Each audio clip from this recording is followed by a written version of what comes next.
Assalamualaikum teman-teman. Di sini saya akan menjelaskan tentang desam penelitian. Nah, desam penelitian ini lanjutan dari video saya sebelumnya. Nah, perkenalkan saya Aisyah Nurasi. Di sini akan menjelaskan tentang materi selanjutnya yaitu desam penelitian. Rancangan penelitian yang menjelaskan berbagai cara yang digunakan untuk menjawab permasalahan penelitian, yaitu ada populasi dan sampel, jenis data, definisi operasional, metode analisis data.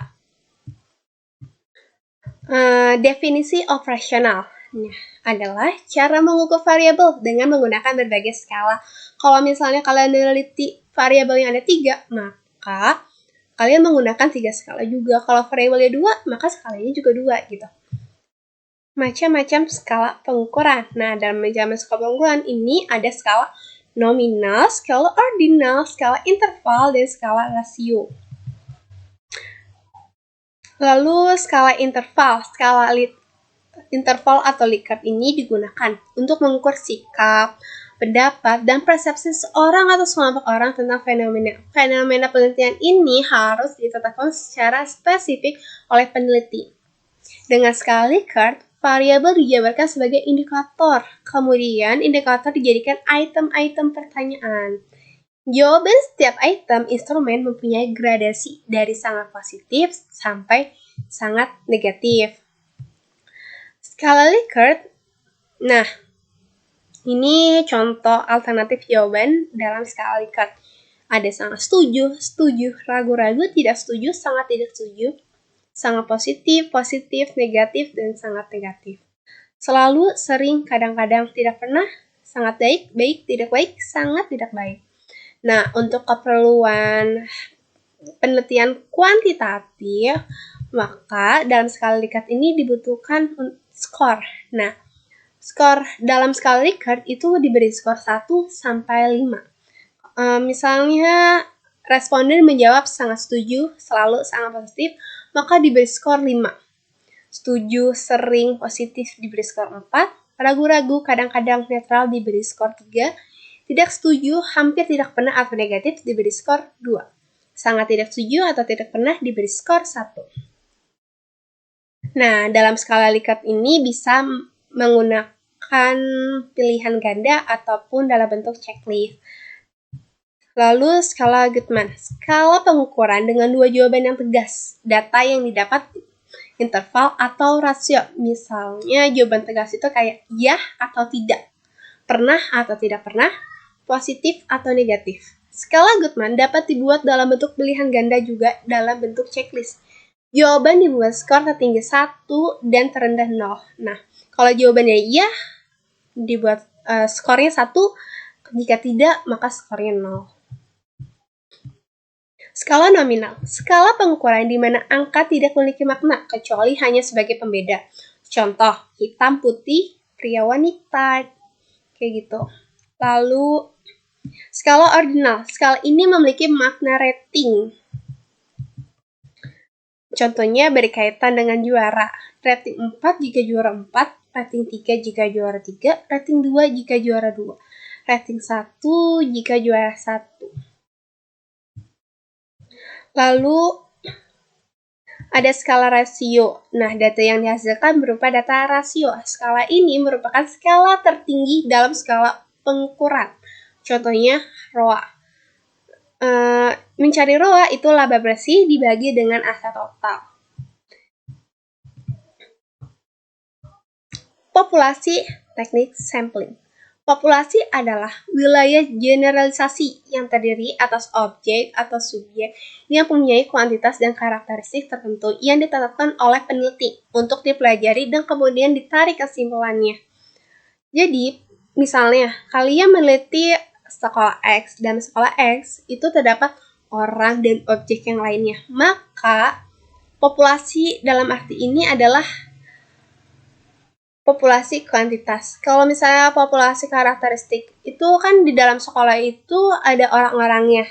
Pasti orang-orang tersebut mempunyai berbagai macam karakteristik, entah dari motivasi kerjanya, kepemimpinannya, disiplin kerjanya, atau di sekolah itu ada tata letak kelasnya seperti apa, kebijakan sekolahnya seperti apa. Nah, itu yang dimaksud populasi karakteristik. Sampel. Sampel adalah sebagian dari jumlah dan karakteristik yang dimiliki oleh populasi. Sampel itu harus diambil secara representatif atau yang mewakili. Karena kalau yang nggak mewakili, maka hasilnya tidak benar gitu. Contohnya, ibarat kata kalian tuh minta pendapat kepada orang buta mengenai gajah. Mungkin satu orang mau megang kuping gajah, maka dia akan bilang, oh gajah itu lebar ya seperti kipas. Atau ada yang megang ekornya gajah gitu, maka orang itu akan menyimpulkan bahwa gajah itu kecil seperti seutas tali. Nah, itu tuh jawaban non-representatif tentang gajah. Jadi itu salah gitu. Teknik sampling adalah teknik pengambilan sampel. Nah, teknik sampling dibagi menjadi dua kelompok. Ada probability sampling dan non-probability sampling. Probability sampling meliputi simple random sampling, proportionate certified random sampling, disproportionate certified random sampling, dan yang terakhir ada area sampling. Nah, yang non-probability sampling itu meliputi sampling sistematis, sampling kuota, sampling aksidental, purpose sampling, sampling jenuh, dan snowball sampling. Probability sampling adalah teknik pengambilan yang memberikan peluang yang sama bagi setiap unsur anggota populasi untuk dipilih menjadi anggota sampel. Nah, teknik ini meliputi simple random sampling. Dikatakan sederhana karena pengambilan sampel anggota populasi dilakukan secara acak tanpa memperhatikan strata yang ada dalam populasi itu. Cara demikian dilakukan bila anggota populasi dianggap homogen. Nah, populasi homogen diambil nih secara random yang menghasilkan sampel yang representatif.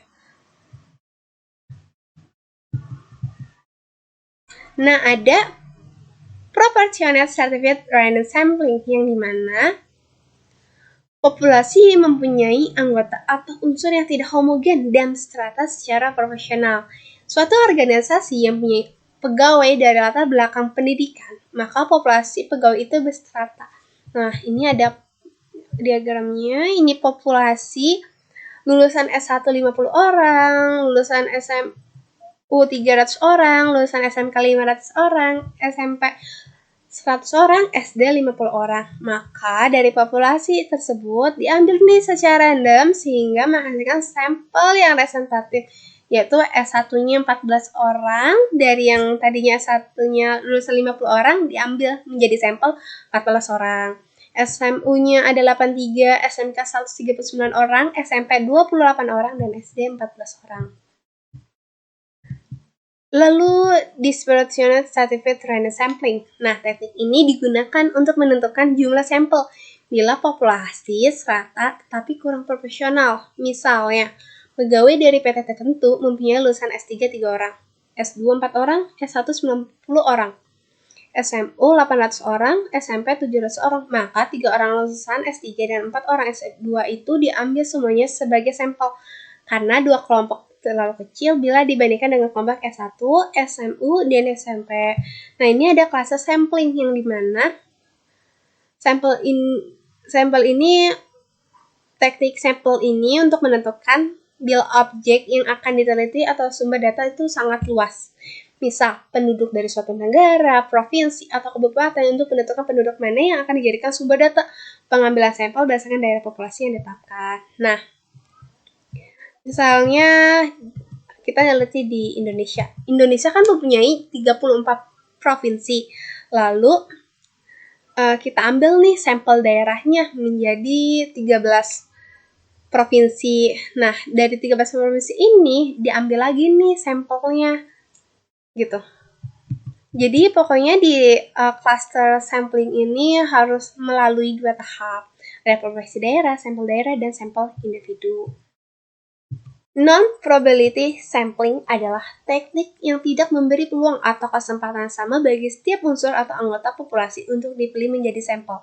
Nah, Di non-probability sampling itu ada sampling sistematis yang dimana teknik penentuan sampel berdasarkan urutan dari anggota populasi yang telah diberi nomor urut. Misalnya, anggota populasi yang terdiri dari 100 orang. Nah, dari semua anggota itu diberi nomor urut, yaitu nomor 1 sampai dengan 100. Pengambilan sampel dapat dilakukan dengan nomor ganjil saja, genap saja, atau kelipatan dari bilangan tertentu. Misalnya, kelipatan dari bilangan 5. Untuk ini, maka yang diambil sebagai sampel adalah nomor 5, 10, 15, 20, dan seterusnya sampai 100. Lalu ada sampling kuota yang dimana teknik ini untuk menentukan sampel dari populasi yang mempunyai ciri-ciri tertentu sampai jumlah kuota yang diinginkan. Sebagai contoh, akan melakukan penelitian terhadap pegawai golongan 11 dan penelitian dilakukan secara kelompok. Setelah jumlah sampel ditentukan 100 dan jumlah anggota peneliti berjumlah 5 orang, maka setiap anggota peneliti dapat membeli sampel secara bebas sesuai dengan karakteristik yang ditentukan, sebanyak 20 orang. Lalu ada sampling aksidental, yang dimana teknik ini menentukan sampel berdasarkan kebetulan, yaitu siapa saja yang secara kebetulan bertemu dengan peneliti dapat digunakan sebagai sampel. Bila dipandang orang yang kebetulan ditemui itu cocok sebagai sumber data. Lalu dalam teknik sampling non-probability sampling itu ada sampling purposive, di mana teknik ini menentukan sampel dengan pertimbangan tertentu. Misalnya, akan melakukan penelitian tentang disiplin pegawai, maka sampel yang dipilih adalah orang yang ahli dalam bidang kepegawaian saja. Lalu ada sampling jenuh yang dimana teknik penentuan sampel bila semua anggota populasi digunakan sebagai sampel. Hal ini sering dilakukan bila jumlah populasi relatif kecil, kurang dari 30 orang. Istilah lain sampel jenuh adalah sensus di mana semua anggota populasi dijadikan sampel. Nah, lalu ada snowball sampling. Snowball sampling adalah teknik penentuan sampel yang mula-mulanya jumlahnya kecil, kemudian sampel ini disuruh membeli teman-temannya untuk dijadikan sampel, begitu seterusnya, sehingga jumlah sampel semakin banyak, ibarat bola salju yang menggelinding, makin lama semakin besar. Pada penelitian kualitatif, banyak menggunakan sampel purposive dan snowball. Sekian penjelasan dari saya, kurang lebihnya mohon maaf. Terima kasih sudah menonton video ini. Semoga video ini bisa memberikan manfaat untuk kalian. Jangan lupa untuk di-like, di-komen, di-share ke teman-teman kalian. Semoga video ini bisa bermanfaat untuk banyak orang. Terima kasih. Wassalamualaikum warahmatullahi wabarakatuh. Sampai jumpa di videoku selanjutnya. Bye!